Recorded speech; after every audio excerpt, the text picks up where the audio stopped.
Hello, sister friends. This is Dr. Janice R. Love, and we are back for another powerful episode of Asking for a Sister Friend. Here in this space, we tell the truth. We teach what you know, and we talk about the things too many people are afraid to say out loud. And tonight's conversation is no different. We are going to be talking about how you do not have to shrink to fit in. Ooh, that's going to be a good conversation. Let me show you what we're talking about here. How you don't have to shrink to fit in. So, we're going to be speaking with an individual, Deborah Armstrong, who's a woman whose coaching, speaking, and presence are all about helping high achieving Black women to stop shrinking, stop striving for perfection, and start leading from her full, authentic self. From the boardroom to the church pews, so many women of color are expected to sacrifice parts of who they are just to survive in predominantly white or male dominated spaces. But what if you didn't have to shrink to fit? What if you could stop performing and start being? Well, we're going to introduce you to a person who can help you with that. So, let me tell you about our guest tonight. She is a powerhouse, plain and simple. She is a woman full of wisdom on a divine assignment. Again, that's helping high achieving women, especially Black women, to stop playing small. Release the pressure to be perfect and step fully into the spaces they are called to occupy. Deborah Armstrong is an executive coach. She is an empowerment strategist and the founder of Armstrong Empowerment Coaching.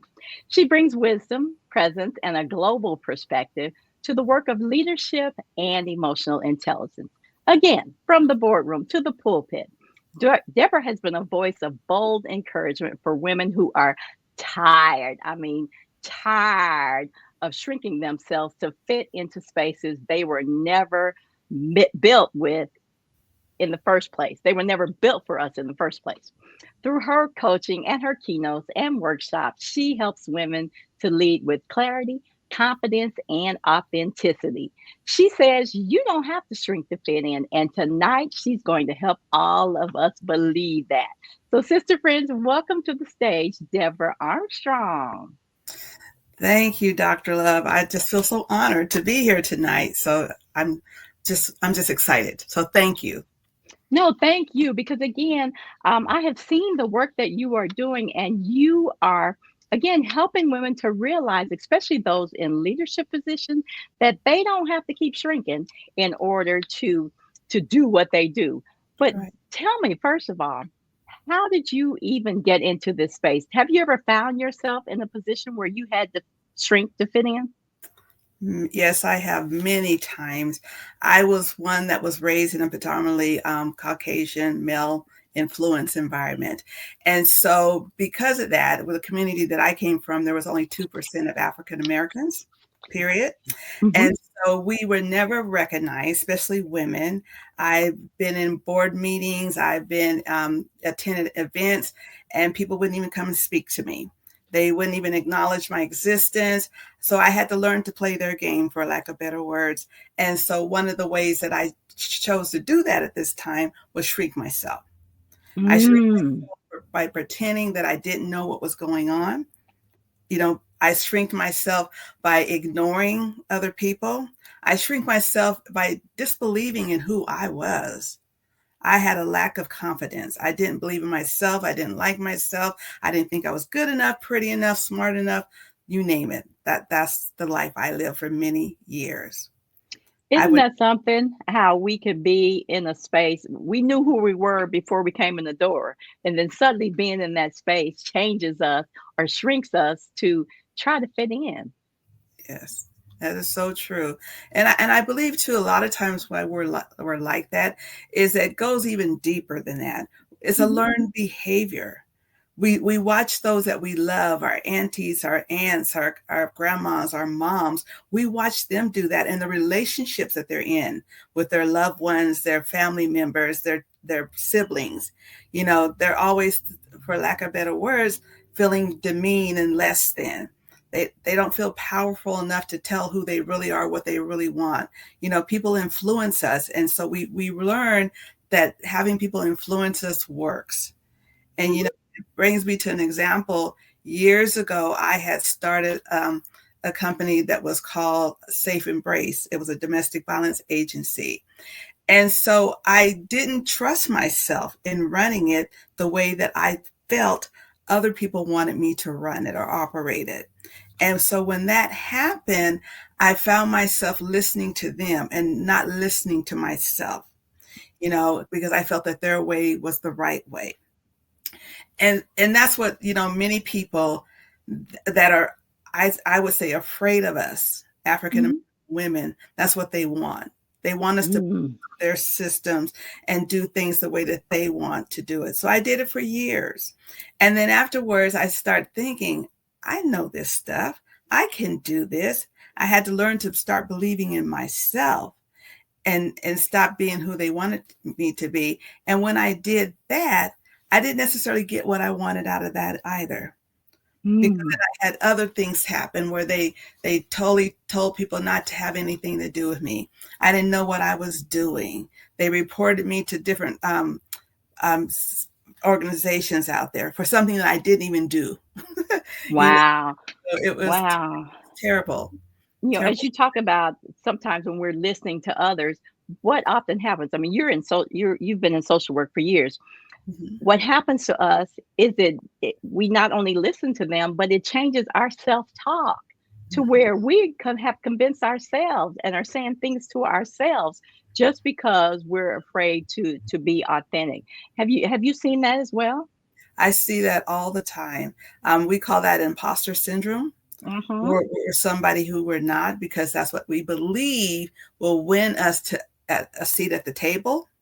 We believe that Mhm. it will allow us to be that voice piece. It's going to even allow us, we believe, to become visible. Mhm. Mhm.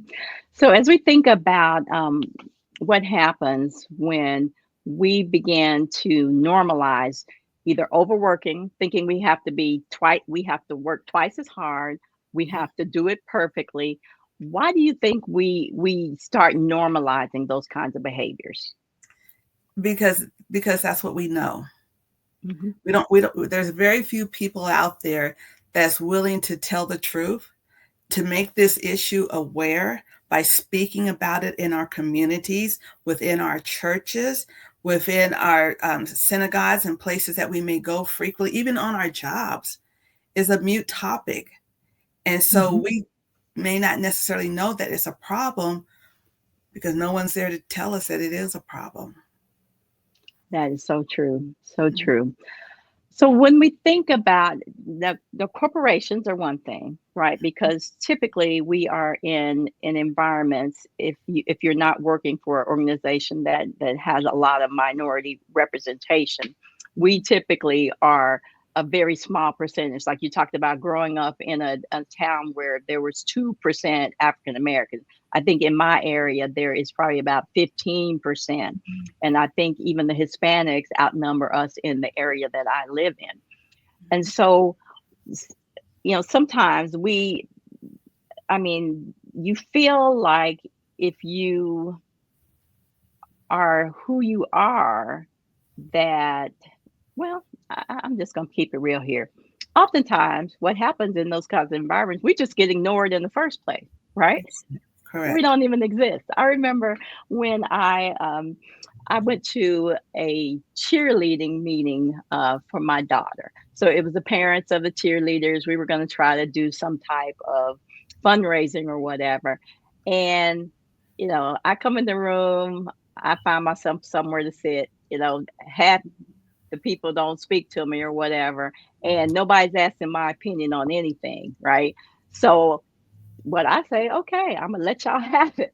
And I just kind of pull myself back, which I might go home and beat up on myself and say, girl, you need to get in there and do what you do. And if they don't like it, that's too bad. Right. Right. That's true. That's So true. this happens, Mhm. especially when we're the minority.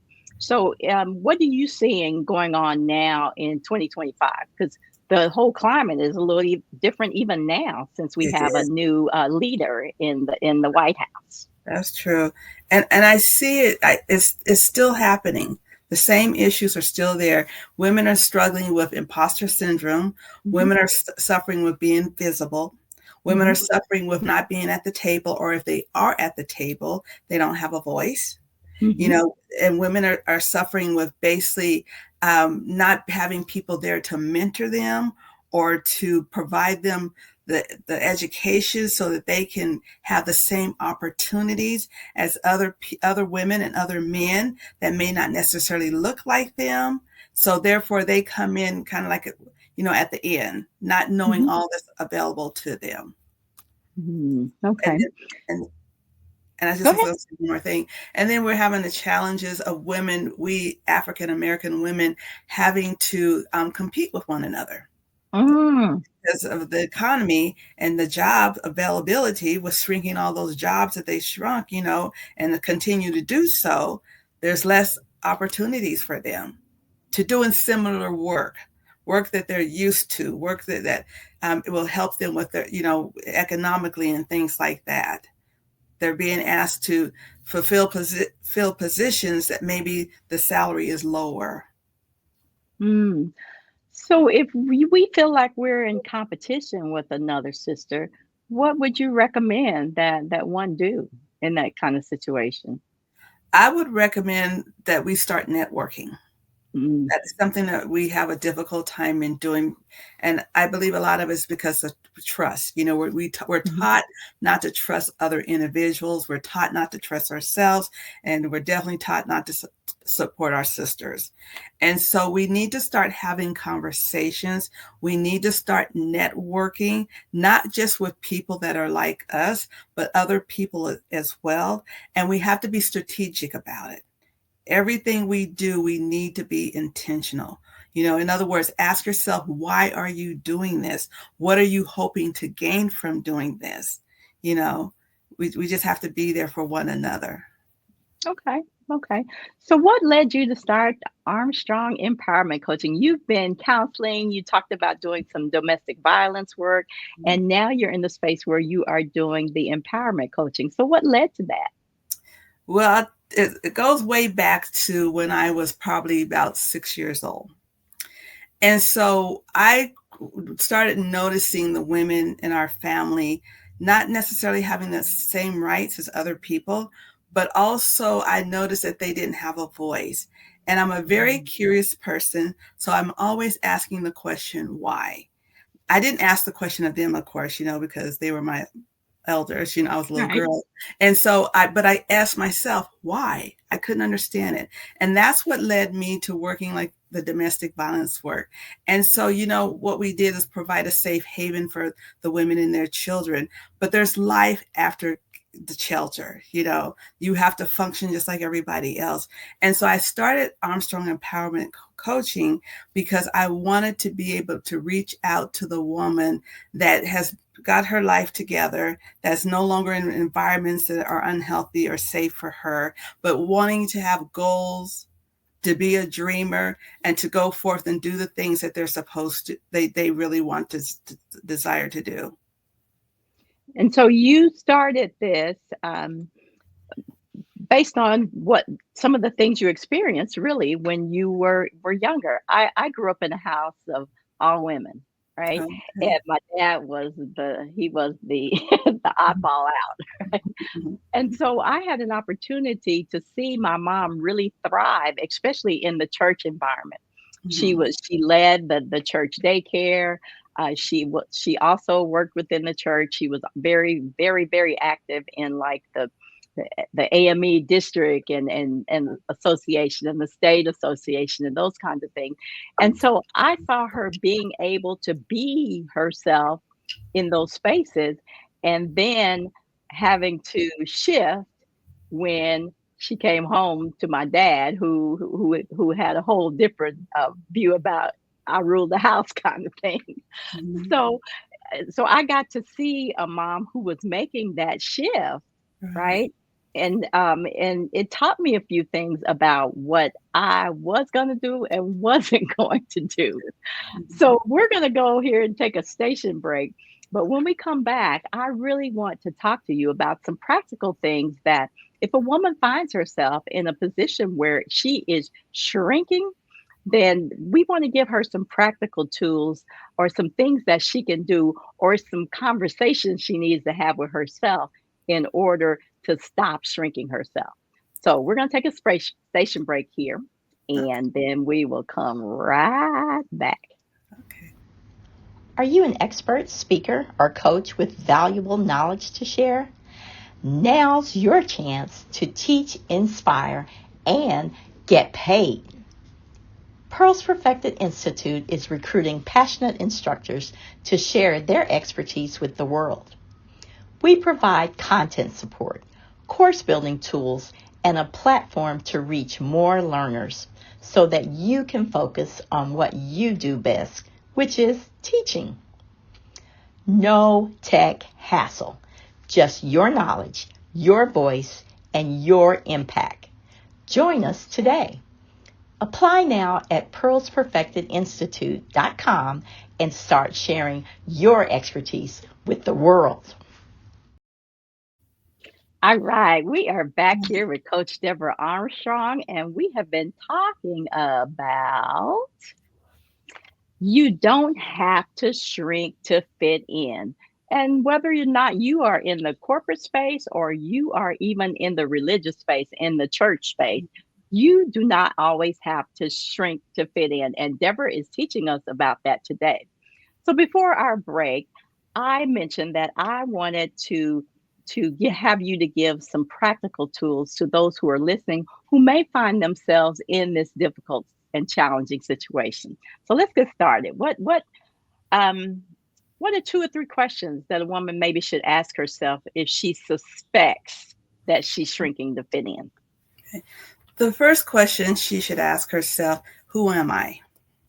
Mm, And I really believe that when you ask that question, you want to expand your thought process outside of being a wife, a mother, a sister. Who are you?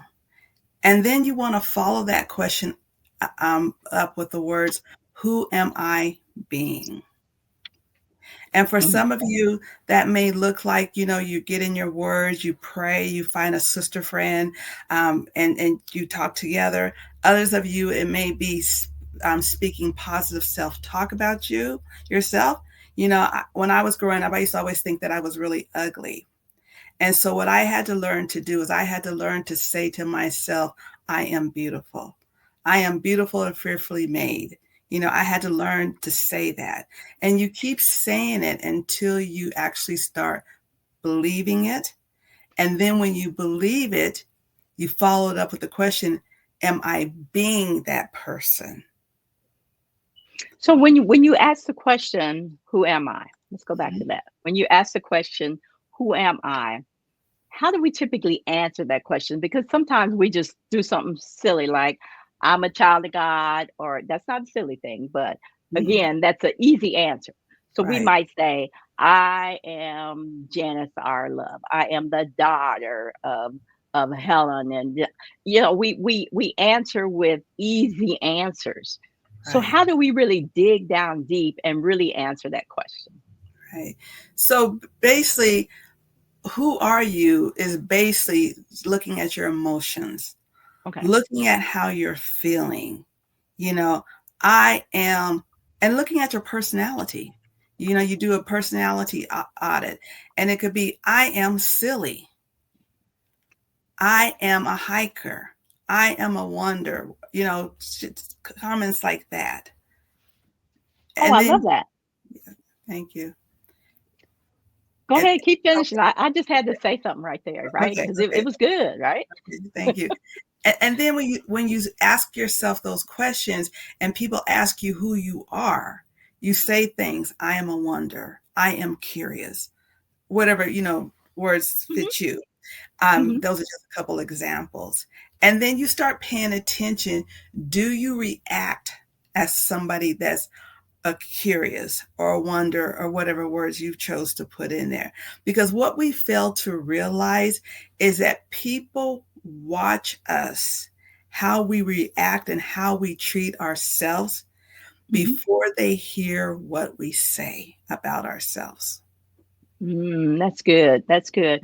I know my daughter and I were in a conversation yesterday, and when she was in school, she had to interview me for something or whatever. Mhm.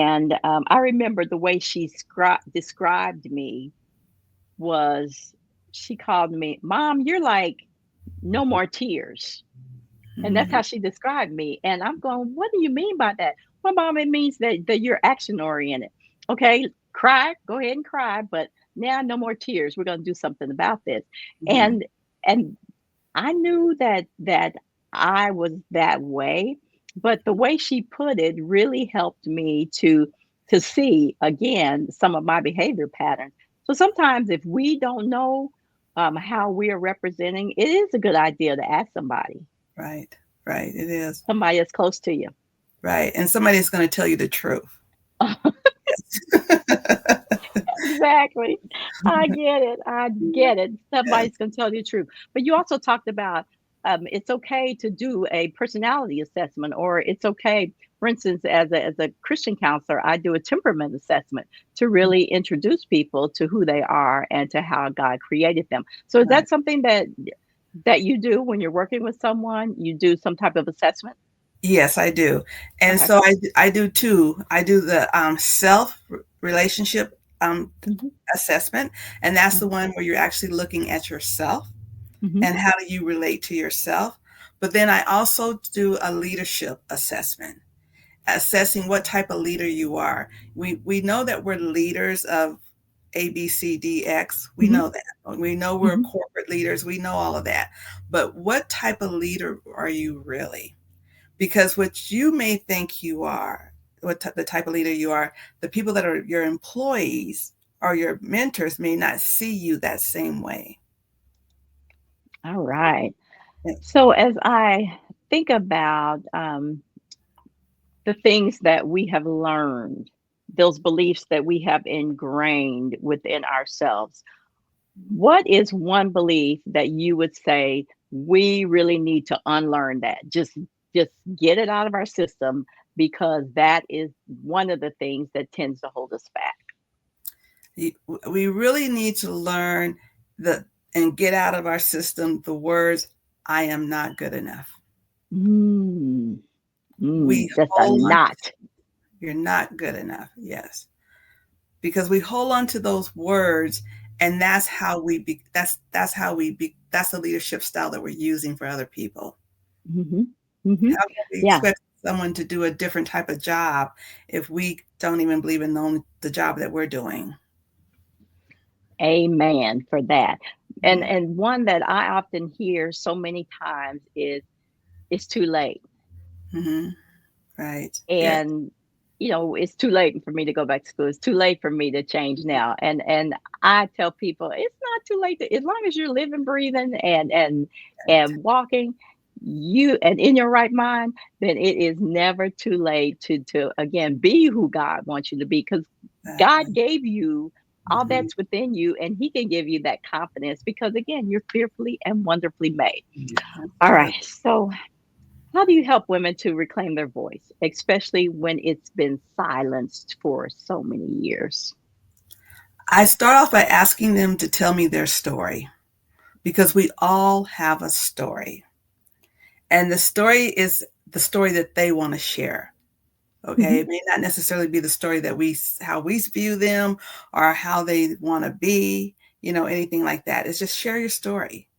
And then tell me what that story means to you. Is this a story you want to keep? Or is this a story that you want to get rid of and find another one? Yeah, because sometimes we carry those stories, but Mhm. we don't, we carry them more um, in sequential fashion than Right, we do in a meaningful fashion. So right. what does this all mean? So we Mhm. say, well, I grew up and at 6 years old I went to school and then I went to, you know, I grew up with three sisters. We just tell it in a way that really doesn't help us to see the Mhm. plan that God has laid out for our lives. Right, right, right, So I love the fact that you encourage women to begin to tell their story. right. Everybody has one. You're so right. Everybody has one. And when we learn to tell that story, and what it means to our current lives, Mhm. then it makes life so much easier. Right. Our That's It true. changes our thought process and our meaning. For instance, in my own life, I think about the things that I experienced from a standpoint of being a leader in the church. You know, Mhm. having been a pastor's wife, married to the same pastor, husband twice, and then marrying another pastor, I actually shrunk myself, right, Mhm. so that people wouldn't judge, Right, right, right, or in the church environment, people decide based on your history whether or not they feel like you can lead in the Christian environment, right? So I'm not going to go there, but I just had to say that. right. So what do And you see in the church environment? You I know you work with women in the church environment as well. What are yes. you seeing in the church environment? I see the same in the church environment, but the slight difference is the church environment is a little bit more quieter Hmm. because as you mentioned earlier, they don't want to be judged, you Hmm. know, and they're afraid that they're not doing God's will, and they want to do God's will. They're afraid that the pastors or the leaders of the church may not accept them. As you know, and I know there's cliques in the church, and I'm not, Hmm. and so we have to learn how to trust people so that we can feel like we're unity and we're equal. I love that. I love Yes. that. So let's talk a little bit about boundaries because I know you obviously work around boundaries in the work that Right. you're doing with women. So let's talk about some boundaries that we should establish for ourselves if we're trying to move from being invisible or shrinking in order to fit in. Right. Okay. So the first question I tend to ask people, number one, do you want to become visible? Mm, Because not everybody wants that. And that's true. if they want it, then I ask them, okay, what are your non-negotiables? And we focus a whole lot of time in that area, and that's what women should do, is focus a whole lot of time and write them down, you know, read them daily. And the reason why you're reading them and writing them down is so that when those things come, you'll give yourself permission and the power and believe that God is there with you and helping you so that you will not fall into that trap again. And you have to be repetitive, and one time doesn't fix one thing. It takes. True. You have to stand your ground. But I love the fact that you say write it down because Yes, when we write something down, we're literally speaking it exactly. as Exactly. well. And Exactly. then don't write it down and never go back and look at it again, right? Right, right. Because I believe our healing, I mean, we know that God and Jesus is powerful, and yes, they can heal us in a moment. But we also have to know that when we're working with ourselves and working with the Lord and asking the Lord, giving Him permission to do for us what we need, you're making an investment in yourself. And I always tell Mhm. people when you're writing something down, that is the cheapest form of investment. You need a piece of paper, a pencil and pen, color crayon, whatever. Amen. So I'm gonna have you talk a little bit about the word that is just very popular right now, especially in leadership spaces, especially when it comes to women, and that's code switching, right? Mhm. So, what's your message to the woman who is tired of code switching but scared to stop? Okay. So my message to women is just be true to yourself. You have to be true to yourself. That's going to help you with becoming happier. It's going to help you with appreciating who you are. It's going to help you for being the woman that you're called to be and that you're supposed to be. You just have to be yourself. We just can't. We can no longer continue to dismiss who we are. Mhm, mhm. So that would be my message. So, as far as let's go back to networking a little bit. Okay. So what are there spaces that women can exist in groups or things like that that can help them to begin to network with other women. Do you, so for instance, do you offer like group coaching? Yes, I do. I do offer group coaching as well. There's also mentors out there in the community, and you just have to search and see what fits you. Some companies also offer mentors at no cost or low cost. There's support groups you can go to. There's church groups that also offers groups for women. And then there's also even just on Facebook, social media are groups, and some of those groups are also at low cost or no cost. So Okay. you Okay. want to surround yourself not with people that are think like you think. The goal is to grow yourself, to grow your network. And so you And want to find somebody that has something, a strength in an area that you may not necessarily have that strength with, and learn to become their friend and talk to them and learn more from them. definitely. And there are lots of free things out there, but I definitely tell people hire yourself a coach. If you really, really want to make these changes in your life, if you really want to be that woman that God created you to be, hire a coach. So Right. we need to tell them how to find you. Okay. All right. So first of all, your website.